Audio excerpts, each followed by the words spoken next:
All right, it is Election Day in Alabama, this year's most bitter and controversial race coming to an end, and the final moments are expected to be a nail-biter. As you can see from the rundown over there on the side of the screen, this is what we are talking about tonight at 6:30, so let's get to it. This is a very important race for our country. Well, I think they ought to go out and vote their conscience. Voters are casting votes in one of the most watched Senate races. Roy Moore and Doug Jones are battling it out for Attorney General Jeff Sessions' vacated seat. So there are 5 things to watch tonight. First, we all know Alabama is heavily Republican. Donald Trump beat Hillary Clinton there by a 63 to 35% margin.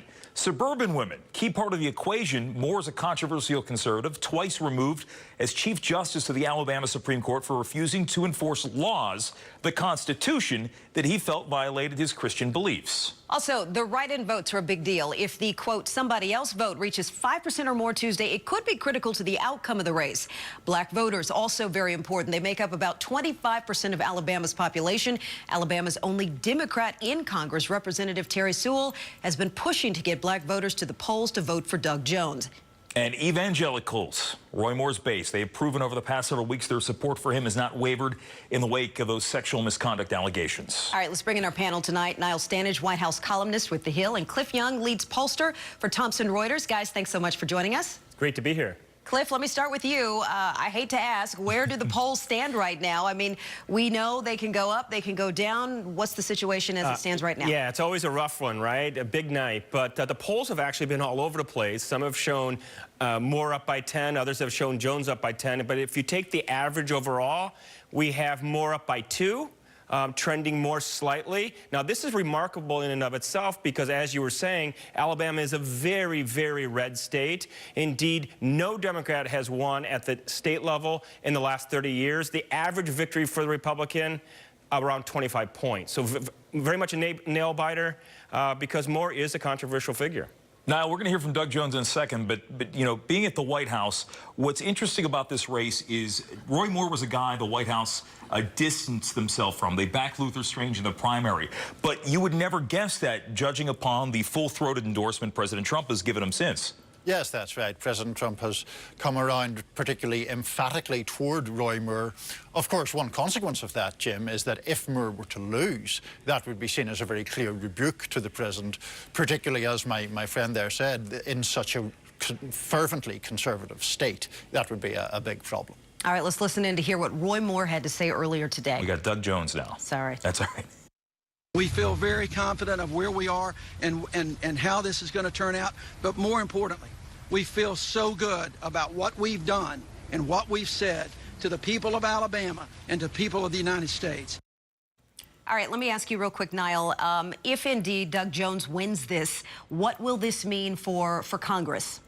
Well, it will obviously mean that the Republican majority, which is already very slender, will be cut to a 1-seat majority. That will make things like passing tax reform and other legislative items more difficult for the Republican Party. But many Republicans feel they're in a lose-lose situation here because, frankly, many Washington Republicans don't want Roy Moore in the Senate either. And Cliff, you know, we heard from 2016, don't trust the polls. The situation you looked at going into election night 2016, totally different outcome.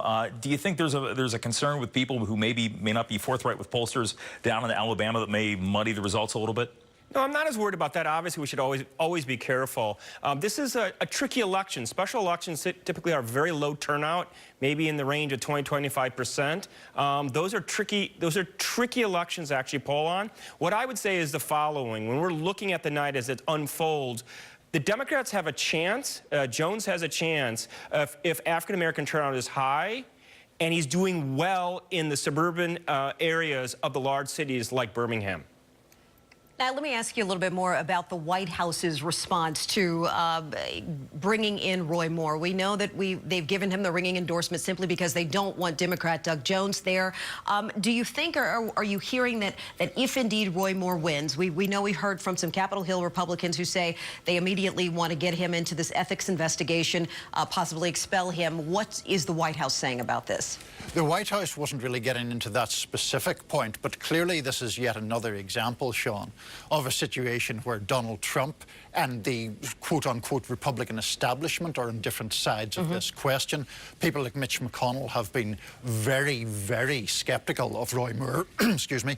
We're not really seeing any of that skepticism from the White House. And we know that Alabama loves President Trump.